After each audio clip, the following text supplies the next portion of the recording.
What's up, guys? I'm back, and we need to talk because it's been a while since I've done one of these things, and there's kind of an issue I wanted to address.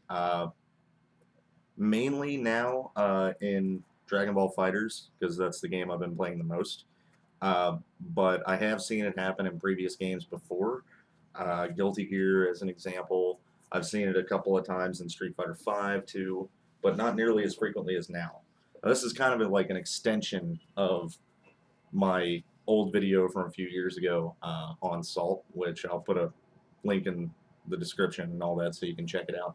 But it kind of just went over like how what Salt does to you, how it stunts your growth as a player, and everything else. There's a hair on my laptop. What the hell?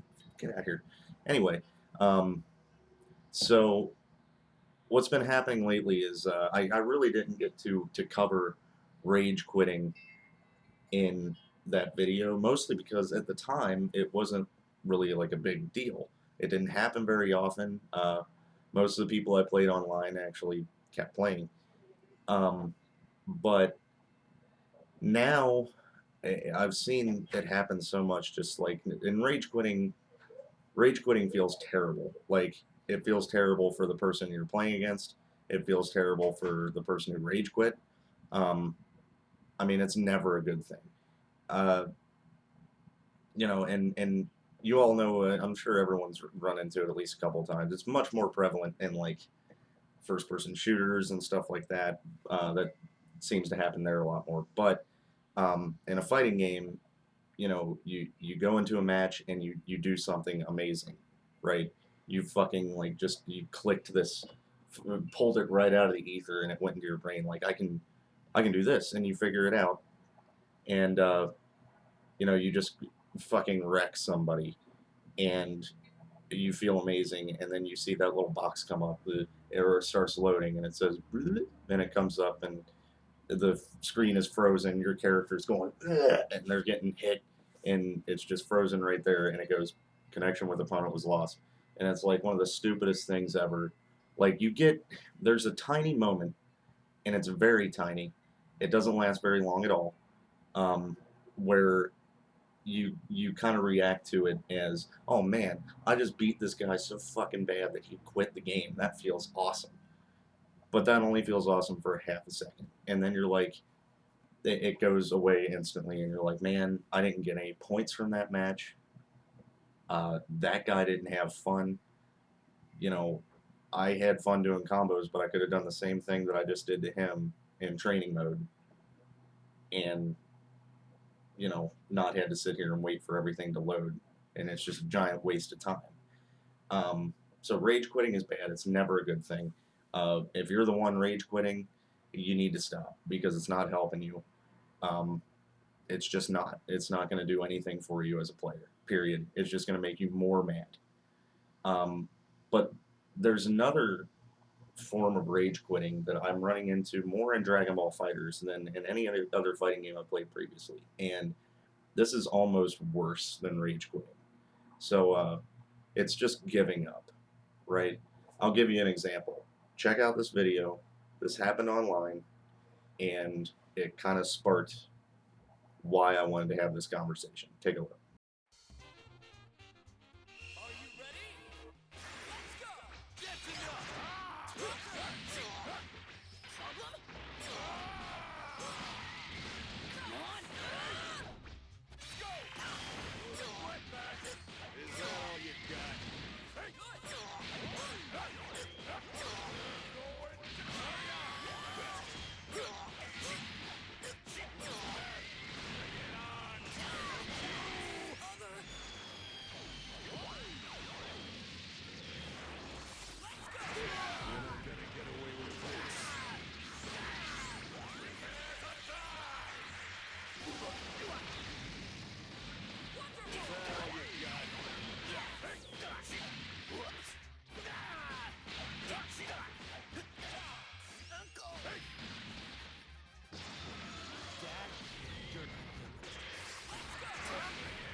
So you notice what happened, right?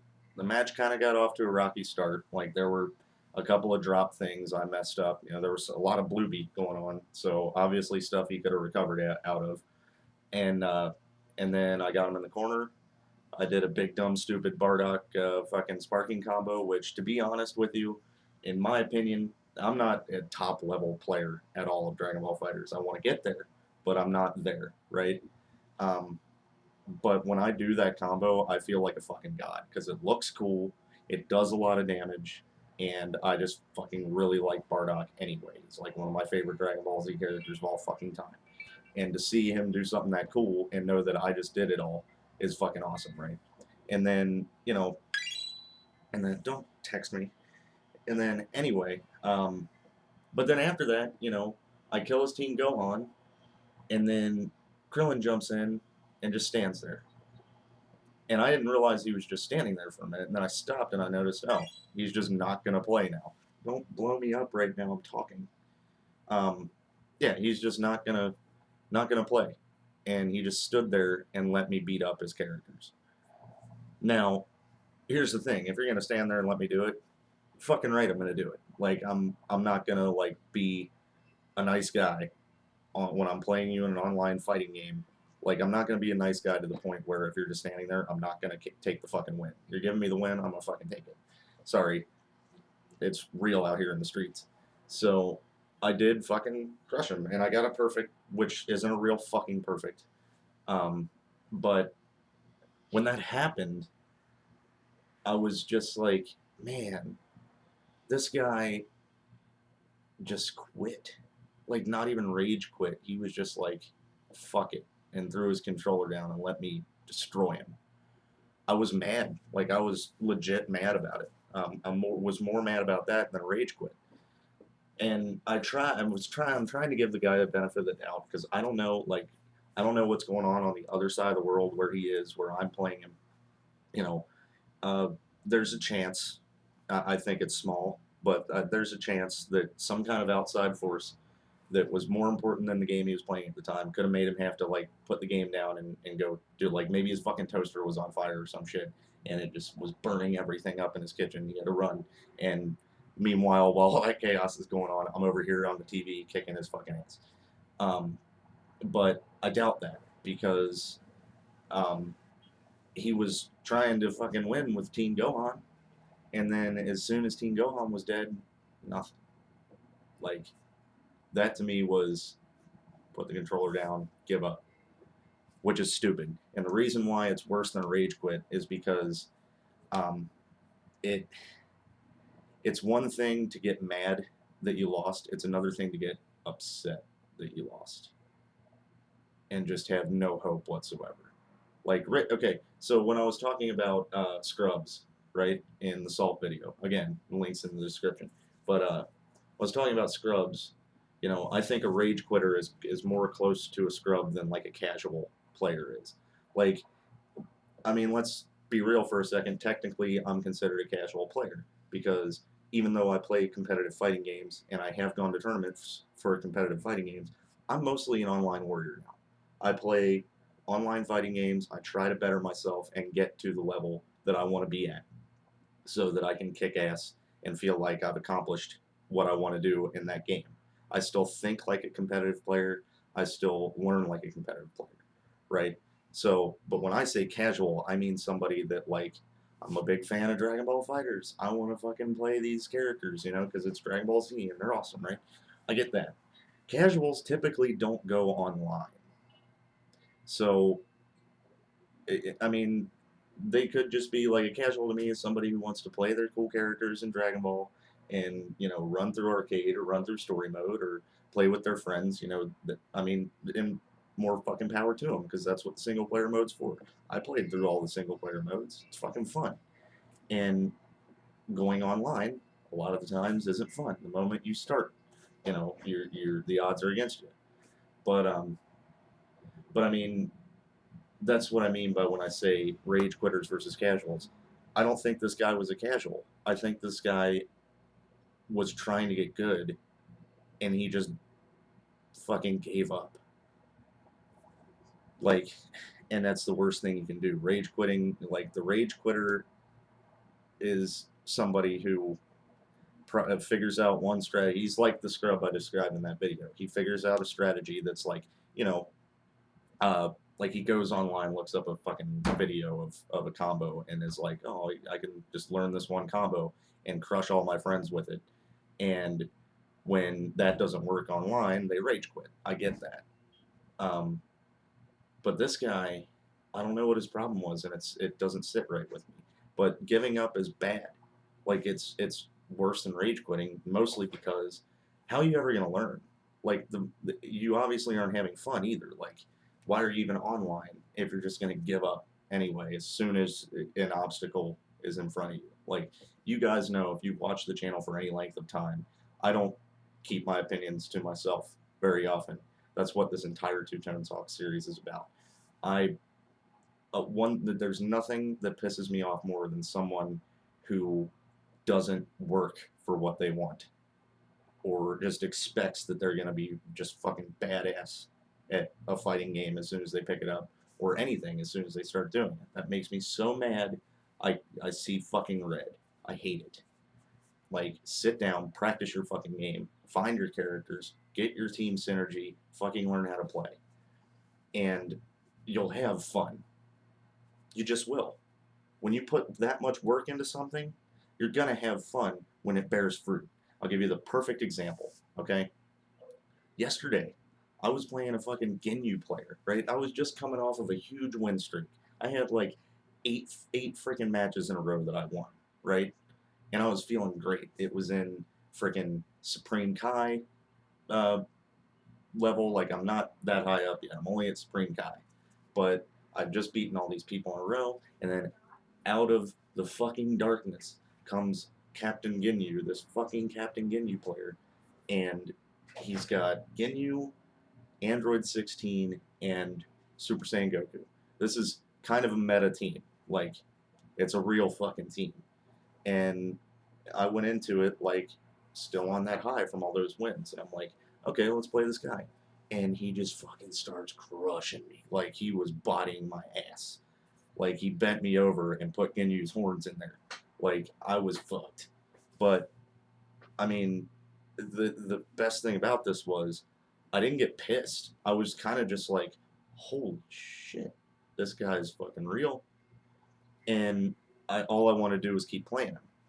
Now, let me tell you one thing. If I had quit the moment I saw how bad he beat me, this next awesome thing that happened later wouldn't have happened, and I wouldn't be so hype about it, right? So we played a bunch of matches. I did manage to take a set off of him, but the way that I took the set off of him, I started to notice what he was doing, and it was so like it was a snap. Like I would like with Goku Black, okay, instant transmission. It's my number one mix-up in the corner. If I'm doing a block string to somebody in the corner and they are not knocked down yet, um, I will instant transmission in the middle of the block string above them, like that light version that makes you like here they are in the corner and here you are doing your block string, and then when you instant transmission, you're right here in the air above them, and I do the overhead kick.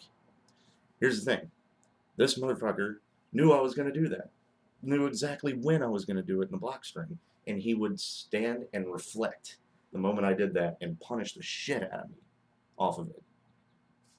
So I'm like, well, shit, what do I do now? So I'm like, I have to delay it somehow because every time I do it in the same rhythm, he's going to reflect it, right? So I'm like, well, I can instant transmission above him, and instead of um, doing the overhead, I can land. But then I realized he lands quick enough that that same reflect will stop a uh, standing attack, and Goku Black can't really mix low either. He's got his crouching mid, but it's too slow, and it's hard to confirm off of as well. So I'm like, what the hell do I do? And I'm like, oh, what about this shit? And I'm like, I'm gonna do the instant transmission, but I'm gonna do the mid version. What that does is, here's our same scenario: block string in the corner, right? He's crouched down blocking, I'm block stringing. And instead of doing the instant transmission here and going for an overhead, I instant transmission back here, instant air dash, and then do the overhead. So while I'm back here, he's reflecting, and I instant air dash, and it has enough time to where if I delay it and then do it, it's gonna fucking hit. And I did it, and it felt great that I figured that out. I'm like, okay, I got this, dude. Then the other thing I figured out, okay, Yamcha. Yamcha's awesome. I love Yamcha. Here's the thing. In the middle of his block string, I will do the stand heavy, which is the backflip punch thing, right? That move had worked on almost everyone before it. Not the move actually hitting. No, that's not what it's for. It's not there to hit with. It's the fact that it's plus frames on block. So they block it and they try to hit buttons because it looks like that move's slow enough they can punish me and there's a gap. There's not. There is a gap, but guess what? It's plus on block. So when they try to throw it out, they have enough of a gap that they can stop blocking and try something, but they're going to get hit by my standing light auto combo, like right after it. Like anything they throw out, unless it's a fucking DP, I guess, but I haven't run into that yet. So, more research to come there. But yeah, everybody was getting hit by that. Not this guy. Nope. This motherfucker knows it's plus frames, so he keeps blocking after I do it. I'm like, oh no. Now I gotta think of other shit. I'm like, I gotta call Bardock assist and then like jump and instant air dash over and try cross up kick or something. And it makes you think in layers. And that's what fighting games are about. And that's what makes them cool. And that's what makes it feel really fucking good when you figure it out. These people rage quitting are never going to experience that. These people giving up are definitely never going to experience that. And that makes me sad. Like, I'm sorry, I don't really like it when I body bag somebody. Like I did it to some guy the other day, and I felt so bad. He was playing a Frieza. He was playing a Frieza team. It's like Frieza hit and somebody else, but I was playing against him, and in the middle of it, I had just got done taking out his first character, and he was dude just dropping everything. I don't know how he made it to Super Saiyan 2 because I got knocked down from Supreme Kai and played him in Super Saiyan 2, and I'm like, oh my god, I'm bodying this dude. Like I had 3 characters almost full health by the end of that match, and it didn't feel good to do. It was just like all I kept thinking was, man, I hope that guy doesn't like quit playing the game now. Like that's my thought process. Is I don't want him to quit playing just because he got his ass kicked. That's a learning experience, and that's how it should be. It's not fun to body somebody unless the match before it was really good or the match before that they crushed you. When it's back and forth like that, that's what makes it fucking great. But they're just not allowing themselves, these rage quitters and people just giving up, they're not allowing themselves the opportunity to experience that. And to them, the game's always going to be have bad memories attached to it. You know what I mean? Like every time I go online I get bodied, so fuck this game. Or, you know, oh, here's this guy's gamer tag again that I played the other day, and he just destroyed me, so I'm not even gonna try. That shit makes my blood boil. Like, there's nothing like when I see somebody that just kicked my ass. Hi, Fury Cat. What you doing, buddy? Say hi to the people. Say meow. Say hi, I'm Fury Cat. They already know who you are. You've trolled enough in my videos. Anyway, um, but yeah, when somebody kicks my ass, or like, if it's a really good match with somebody, all I want to do is keep playing them. And that Ginyu player, like I said, that I played against, that was bodying me for most of the matches. Like, yeah, I took the set off him and everything, but we kept going, and he was winning 90% of the matches. Like, I was figuring stuff out, and that's what made that fun. But that, like, the fact that I was losing was dwarfed entirely by the fact that I was learning all that stuff and reacting correctly and having a good time playing a fighting game. And I went back and I looked at the win-loss record because I wasn't sure. Like, that's how much fun I was having, was how many did I win and lose? I went back and I think I only won like 4 matches out of our 12 matches or something, and he just kicked my ass the rest of the time. And I didn't walk away from that pissed off that I lost. I walked away going, holy shit.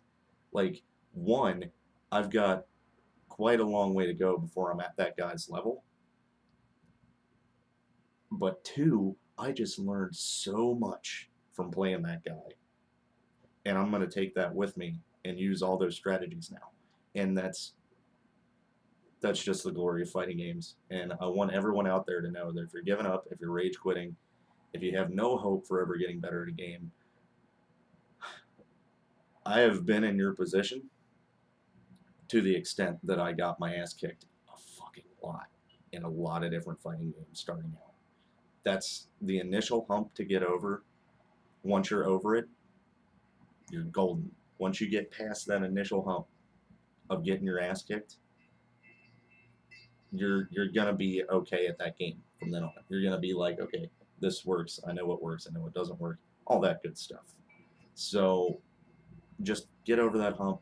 Don't give up. Never give up. Never surrender. All that corny bullshit. Just keep playing the game, please. Anyway, thanks for listening, guys. I'm gonna get out of here. Fury Cat needs to be brushed really bad. Holy shit, dude. Okay. Thanks for listening, guys. I'll see you all next time.